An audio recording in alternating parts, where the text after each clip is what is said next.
Alors Cédric, comme tous les ans, on va faire une petite présentation de quelques bowls ici des poissons que tu as en magasin. Oui, bonjour à tous, bonjour Patrick. Et puis oui, ben, on va faire un petit point sur notre sélection tonale. Et puis on va montrer un petit peu ce qu'on a pu ramener cette année. Bon, ça a été un très bon voyage. Oui, très très bon. Les éleveurs toujours aussi disponibles, très gentils. Et puis toujours ouverts à nous faire des petites fleurs. Voilà, donc c'était bien agréable encore. Alors on commence avec On commence avec du platinium de chez Shogoro. Platinum Shogoro. Bon, ici on a affaire à quand même des sérieuses pièces, hein. Oui, alors deux poissons qui étaient commandés en fait pour des clients. Un mâle et une femelle. Voilà, donc les clients les ont vus, ils sont satisfaits, ça correspond à leurs attentes. Ce sont deux poissons qui n'étaient pas visibles en fait dans la serre à Shogoro. C'est des poissons qui étaient plutôt réservés pour lui pour ses reproductions en fait. C'est ça. Alors bon, ce sont des pièces déjà d'une certaine taille. Oui, oui, oui. On est sur des poissons de 50, 60 cm, voire plus pour la femelle, 63 je crois. Un très beau maillage, très beau poisson, hein, ça brille bien. Oui, oui, puis surtout la blancheur de la peau sur la tête là, qui est vraiment parfaite pour la femelle, c'est extraordinaire. Un poisson à avoir dans son bassin parce que ça pète, hein. Oui, puis ça amène toujours un petit peu une couleur différente, ça change du Go-Sankey et voilà. Alors bon, Cédric, voilà pour le premier bowl. On continue. C'est parti. Alors, voilà Cédric. Yamabuki ici. Yamabuki, oui, de chez Izumiya. Donc ce week-end il y avait Ryu qui était là, le fils Izumiya, donc Ryu Mano. Donc à cette occasion on avait un peu forcé la main sur les Yamabuki pour qu'ils puissent expliquer aux clients les évolutions, les points forts de tel poisson par rapport à un autre. Voilà. C'était intéressant. Absolument. Bon, on a juste un petit aperçu de ce qui s'est passé en fait dans ce petit séminaire, on va dire ça comme ça. Donc si vous souhaitez avoir des informations de ce genre-là, comprenez bien que moi je ne les diffuse jamais. Venez à l'Oasis quand il y a des événements ou ailleurs, mais venez les voir et Internet aura cette limite-là en ce qui me concerne en tous les cas. Donc ça valait vraiment le coup et bon, dommage pour ceux qui n'y étaient pas. Voilà, mais c'est vraiment quelque chose d'intéressant. En plus, les éleveurs ils sont vraiment contents de pouvoir partager ça avec les clients, avec vous, avec tout le monde. Donc c'est toujours intéressant d'assister à des séminaires où ils nous expliquent leur façon de voir les choses, de travailler, les reproductions, les tris, tout ça. C'est vraiment en fait intéressant de voir le lot dont font partie ces poissons en fait, qui sont à plus de 250 voire 300 000 au départ et à l'arrivée il en reste une centaine, une cinquantaine. Donc voilà, tout ce travail-là, c'est très bien. Bon, deux pièces aussi, ici on est dans de la gamme 55-60. Oui, c'est deux Sansai en fait, deux femelles. Deux femelles. Oui. Oh, très beau maillage, hein, bon, on constate. Bon, le jaune sur ces Yamabuki va certainement encore se renforcer. Tout à fait, hein, la maison Izumiya en fait fait toujours des Yamabuki assez citron, assez clairs. Et il faut toujours les prendre le plus clair possible parce qu'ils ont tendance un peu à foncer, à se renforcer en vieillissant. Donc, Oh, mais c'est ça qui est intéressant aussi, hein. tout à fait. Voilà, on voit bien hein, sur celui-là, le Fukurin est parfait. Voilà, une peau superbe. Très beau choix, mais c'est pas fini, on continue. On continue. Alors Cédric, ici, on passe dans le Go-Sankey, superbe Showa, déjà une très belle pièce, toujours 55-60. Oui, 62 exactement, oui. Un Sansai femelle de chez Issa. Alors Isa, on ne présente plus, hein. Bon, c'est clair qu'il fait des superbes Sansai. Bon, peut-être des choses à dire par rapport à Isa, c'est que c'est un petit peu comme Dainichi, sur des poissons qui ont besoin de la maturation. Oui, c'est ça, hein. Il faut vraiment attendre un âge avancé dans le poisson pour vraiment voir toutes les qualités arriver au top, quoi, hein. Absolument, et ici on remarque d'ailleurs les parties latérales dont le sumi est déjà bien sorti, mais c'est pas finalisé. Donc c'est un poisson qui va encore changer. Donc c'est un poisson qui va se renforcer dans son sumi. C'est ça, hein, en fait. On a vu cette année à Niigata, au Koisho, justement, un Showa de chez lui qui avait 8 ans et où le sumi était encore en train de venir. Donc c'est vraiment des poissons dans l'évolution très intéressants à avoir chez soi pour voir en fait les tenues de telle couleur. Et voilà. Alors bon, Quand même une précision là-dessus, c'est que bon, ici on a affaire à un poisson de 62, bon, il a certainement un certain prix, hein, on ne va pas dire ici, vous trouverez sur le site internet de l'Oasis.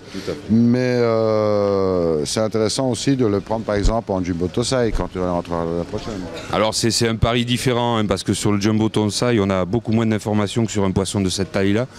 Mais c'est vrai que c'est encore plus intéressant d'acheter un poisson à ce moment-là et de le voir évoluer complètement depuis sa première année. Absolument, c'est un Showa, tout le monde devrait avoir au moins un Showa dans son bassin parce que ça permet d'apprendre énormément de choses. À mon avis, celui-là, il commence à nous inquiéter un petit peu. Là, il a bien envie de se faire la malle, hein, comme on dit chez nous vulgairement. Il va aller goûter un petit peu de gâteau là-bas et boire un petit café, je sais pas mais... C'est ça, mais nous on n'a pas le temps de boire du café, on va se faire plaisir avec d'autres bols. C'est ça, on va continuer Patrick. Allez, reste avec nous.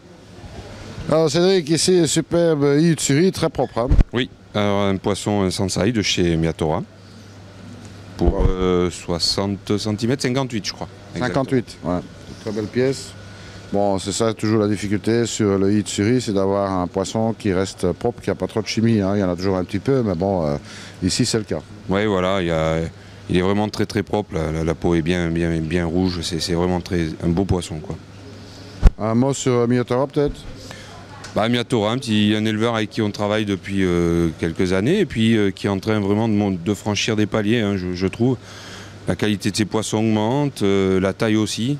Cette année, on a acheté des lots de Nisai qui faisaient 50. Donc voilà, 50 cm, ça commence déjà à faire un beau Nisai. Ouais, ça c'est une remarque générale, je dirais, au Japon. C'est que, bon, bien souvent on dit dans le sud, il y a les plus grandes pièces, c'est pas faux. Mais on remarque quand même une croissance énorme au niveau des poissons dans le nord. Oui, surtout cette année en fait. Hein, le constat avec les éleveurs cette année a vraiment été que la croissance des poissons, surtout des Nisai, a été exceptionnelle. Donc on a eu vraiment des lots de Nisai qui sont de taille conséquente, hein, quand même cette année. Absolument, bah, c'était un peu comme chez nous, hein. Ils ont connu des conditions climatiques très favorables, température très élevée pendant tout l'été. Hein. C'est ça, hein, en fait, ils ont eu une température clémente toute l'année, donc du coup, ils ont vraiment attendu le dernier moment pour sortir les poissons. Et voilà, lors des pêches, on a sorti, notamment chez Yagenji, des Nisai qui faisaient 50, 52. C'était vraiment impressionnant. Alors que contrairement, par exemple, dans le sud, eh bien, ça a été l'inverse. Ils n'ont pas connu une saison extraordinaire, donc ce qui fait que les croissances sur les Nisai ont été beaucoup plus faibles que les autres années. Voilà, il faut juste aller au bon endroit au bon moment, je pense. Hein, et puis voilà, cette année, on est vraiment satisfait là-dessus. On a vraiment pu faire des achats intéressants. Miyatora. Miyatora, bon, superbe poisson. Vous retrouvez tout ça dans le site internet de l'Oasis? Voilà, tout à fait. Hein. Il y a des Nisai de chez lui que nous avons pris. Et on prend vraiment plaisir à aller chez lui et travailler avec lui parce qu'il est adorable. C'est un des plus sympathiques éleveurs, donc voilà. On continue. Alors là, Cédric, tu rentres dans mes favoris, là, presque. Hein. On est sur du Kindai Showa, là. C'est ça, Kindai Showa, un petit Nisai de chez Sekiguchi. Ouais, très beau poisson. Très très beau, hein, vraiment parfait. Alors là, évidemment, on dit, voilà, ça c'est un exemple très très marquant. On pourrait dire, bon, ben voilà, un poisson qui manque du sumi, mais on peut très bien deviner le sumi qui va apparaître ultérieurement. Et bon, c'est un poisson qui va être absolument magnifique d'ici 2-3 ans. Voilà, c'est un poisson intéressant, justement, comme on disait tout à l'heure, pour l'évolution. On voit bien que le Motogoro, il commence à bien arriver. Le sumi est bien réparti, c'est bien proportionné, il est vraiment très propre. La peau bien blanche, il est vraiment parfait ce poisson. Absolument, très bien balancé, il a toutes les qualités qu'il faut. On remarquera que les pectorales sont vraiment superbes, mis à part le Motogoro, comme tu l'as souligné.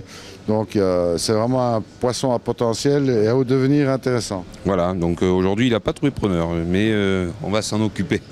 Eh bien, de toute façon, on retrouve ça aussi toujours sur le site internet. Tout à fait, toujours sur le site internet. Alors bientôt, tout sera disponible sur le site? Tout est déjà disponible en fait, tout est en ligne depuis vendredi. Eh bien, fantastique. Donc consultez hein, oasis.boutique.com. Voilà. Allez, on continue. Alors, Cédric, dernier petit bol ici. 3 beaux poissons. Oui, alors 300 quais de la Heroic Koi Farm. Heroic, on ne présente plus. On ne présente plus, hein, voilà. Spécialiste des goshiki, mais là, eh bien, j'ai fait une boîte de 100 quais chez lui. Ouais, très beau sanké au demeurant, hein. C'est jamais facile les sankés. Non, non, c'est toujours un peu compliqué, mais bon, ils ont vraiment tous les trois des points différents, mais points forts, donc voilà.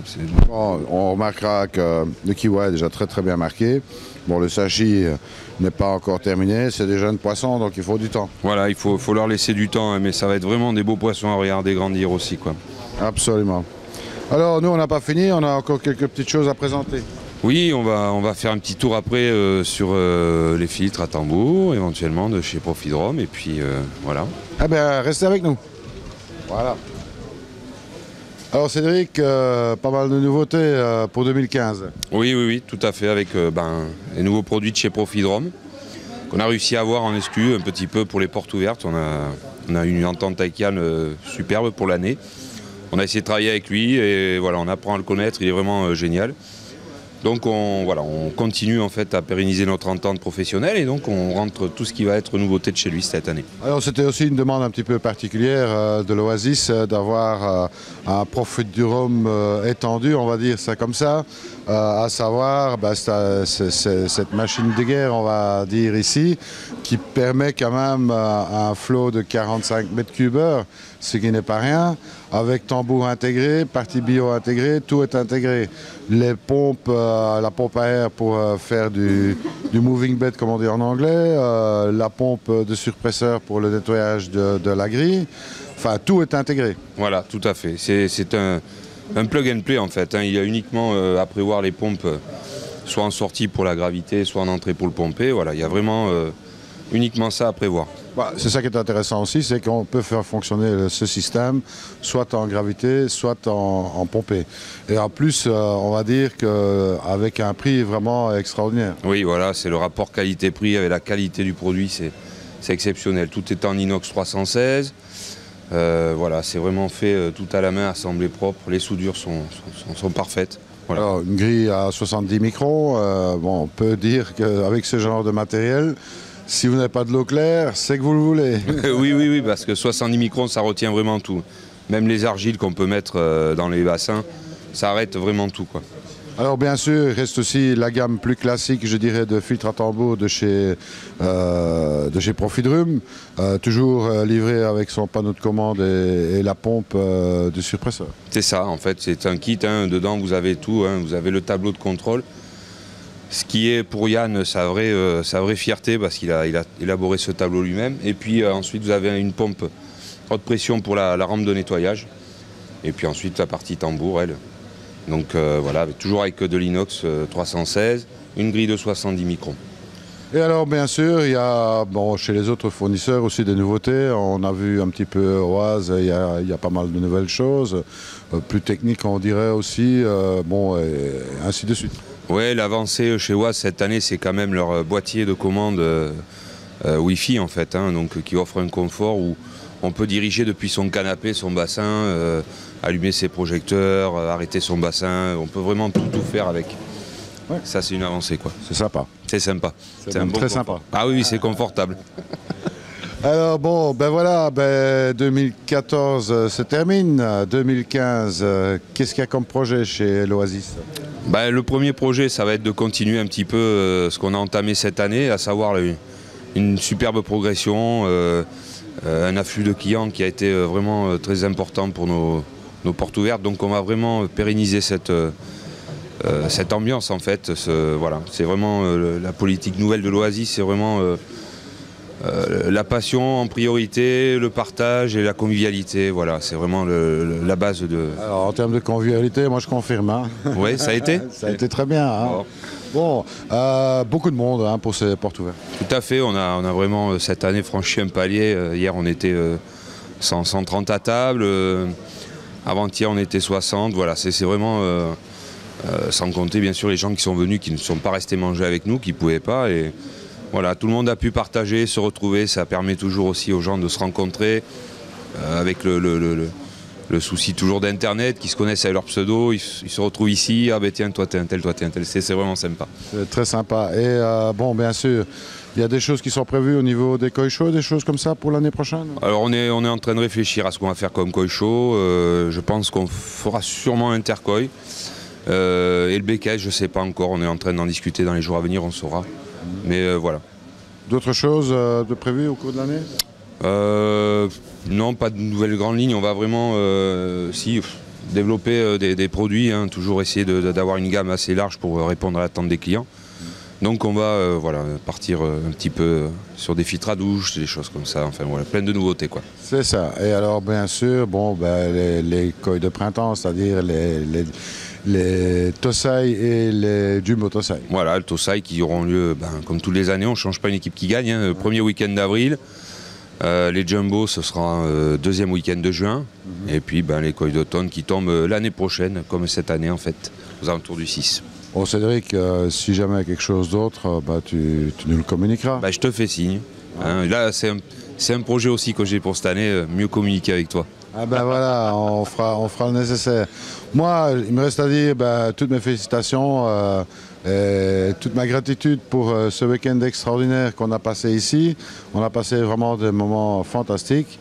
Puis merci à tous ceux qui sont venus, hein, qui ont fait l'effort de se déplacer. Bon, il y avait trois breeders ici, il faut quand même le souligner. Ils ont présenté un petit peu leur ferme, etc. Ce qu'ils faisaient, c'était vraiment sympa. Alors vous ne retrouvez pas ça dans le coin Technobel parce que moi j'estime que la moindre des choses c'est de se déplacer pour venir la voir. Tout à fait, et puis comme j'ai expliqué tout à l'heure, ils sont vraiment heureux de pouvoir partager ça avec les Français et donc c'est vraiment intéressant quoi, de venir et d'assister à cela. Eh bien, félicitations pour ces portes ouvertes, hein, qui est une réussite. Et puis, nous, on se tient au courant. Et puis, il me reste à vous souhaiter à tous et à toutes une très bonne année 2015, hein, puisque nous, on est au terme de la 14. Voilà, on est en train de finir 2014. J'ai juste un petit message de la part des éleveurs qui étaient là, de Masahito Kataoka, Ryumano, Teriyuki Roy, qui était vraiment très heureux hier de voir, et avant-hier, tout ce monde en fait venir les voir. Et voilà, ils ont vraiment apprécié, ils aiment notre façon de travailler, de voir la passion du koi. Donc ils remercient vraiment tous les clients qui ont assisté hier à leur séminaire. Ouais, c'est parfait, là, ils sont en visite, mais pour autre chose? Oui, on leur accorde un petit peu aussi de temps. C'est vrai que ça fait toujours un peu court, ils sont là 3 jours. Ils aiment bien voir les Champs-Élysées pour tout dire et le Louvre. Donc voilà, Tony il est parti avec eux aujourd'hui pour leur faire visiter Paris et le Louvre et voilà. Alors, moi je vous dis bonne et heureuse année, bonne fête de fin d'année, la santé et tout ce qui va avec bien sûr. Et puis surtout, ne soyez pas sages. Exactement, ne soyez pas sages. Salut à tous, à très bientôt. Au revoir.